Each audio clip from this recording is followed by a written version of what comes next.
Hi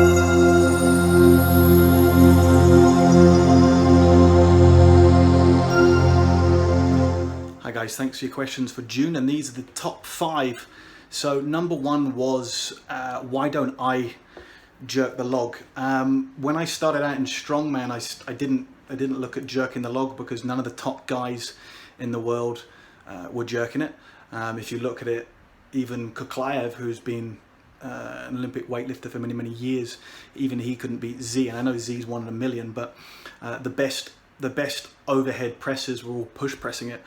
The other main reason was because I was in the sport of strongman.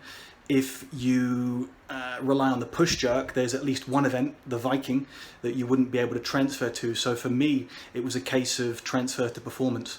The other side of things is I think the jerk takes a lot more with regard to technique.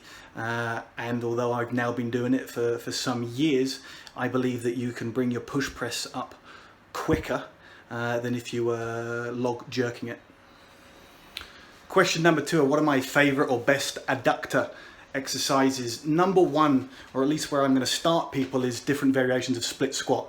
Now I think there are 12 to 16 different variations, from front foot raised, feet on the floor, back foot raised, dumbbells held at the side, low cable, barbell on front, in a rack position, barbell on front holding straps, and then you've got different bars you could also put on the back. So there's many variations there, but that's where I start most people. After that, I would look to move into something like a bilateral movement with a wider stance. So my preferred would be a wide or sumo stance back squat. I tend to do this one before I would do sumo deadlift because I want to eccentrically load and stretch the adductors first, as opposed to going concentric only from the floor. The sumo deadlift, a lot of people will struggle to get into position. So if we build up and improve mobility over the first few weeks with the back squat, with the eccentric first, it tends to be easier. To get the posterior fibers of the adductor, we could look at things like sumo good morning, sumo stance good morning. So a wider stance in your good morning. After that, different movements for the adductors would be lateral sled drags.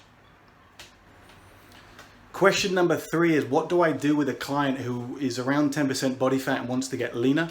And also, how do I help fat localized in the lower abdomen? So 3 things to look at.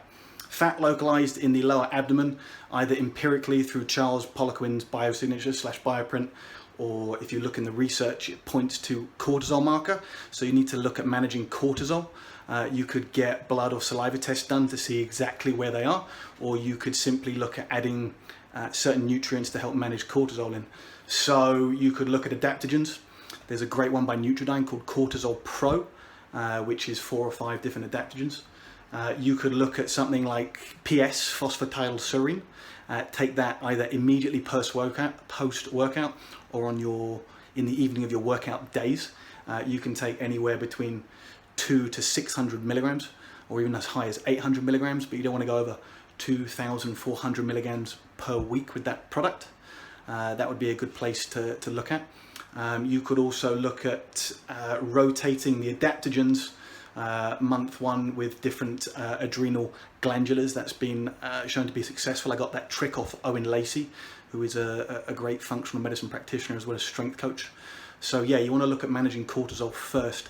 The other side of things is, as you get leaner, you need more carbs. So if you're going too low, you might want to look at what kind of carbohydrate loading you're currently doing. The key is you need to increase it.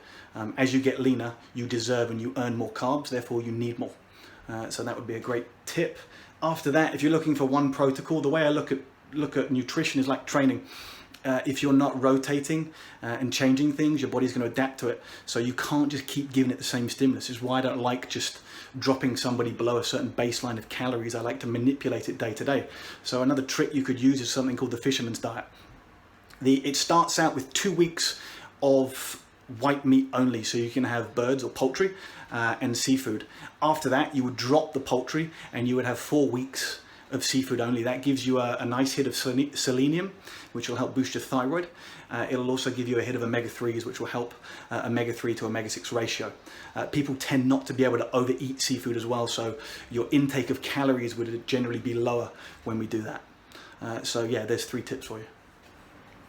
Next question is, what are my top 3 options for nootropics for strength?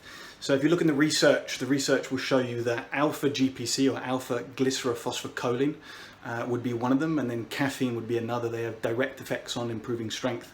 One that wouldn't be in the research and is by far my favorite, and I usually save this for a lot of people, a lot of special athletes, is cerebrolysine. It is a subcutaneous option, so you would need someone to help administer it. But it's a pork or pig brain tissue extract that's been used for various brain diseases, from vascular dementia, stroke, ADHD, and so on.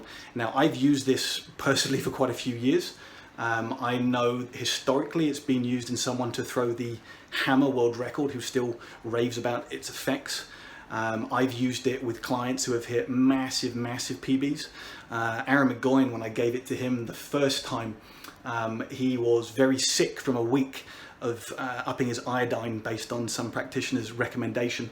So he was literally coughing his lungs up. The competitors who were competing against him at this comp had, thought he was literally going to pass out and die. You can hear him in the background of videos coughing when he wasn't competing. But he ended up winning that comp, and he wanted to know exactly what it was I gave him afterwards.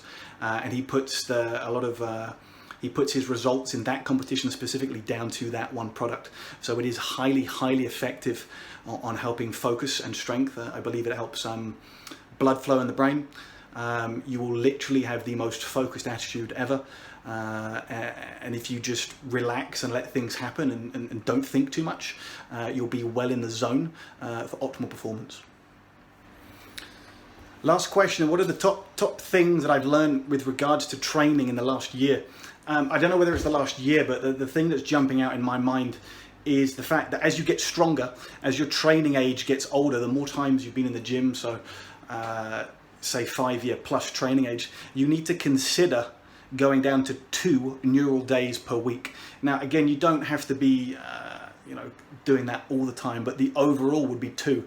If you look at the way Westside Barbell and Louis Simmons does it, I think that's kind of where I got the idea from, and the concept. They do 2 maximal effort days and then 2 days where they work on dynamic, and all days they work on repetition, so they're working on hypertrophy.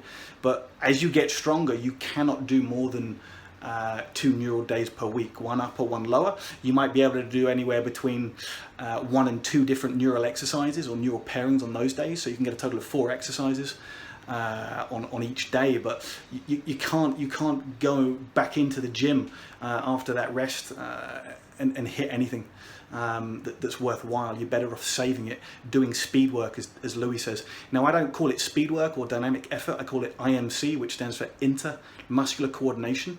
And there are different ways of improving this. You can use the way Louis does it. You can use 8 sets of 3 or 10 sets of 2 with accommodating resistance and call it speed work. You can do different isometric movements. You can do on the minute reps. There's different variations that I like to use on that day to improve intermuscular coordination, slow tempo work, 5-0-5-0s that don't affect you neurally, so you can still recover. Then you do your hypertrophy work or your assistance work and carry on. But the biggest thing I can recommend is you get to a point, you guys are stalling, you're going in the gym, you're absolutely shagged. 2 neural days a week will do it, and then do 2 dynamic days.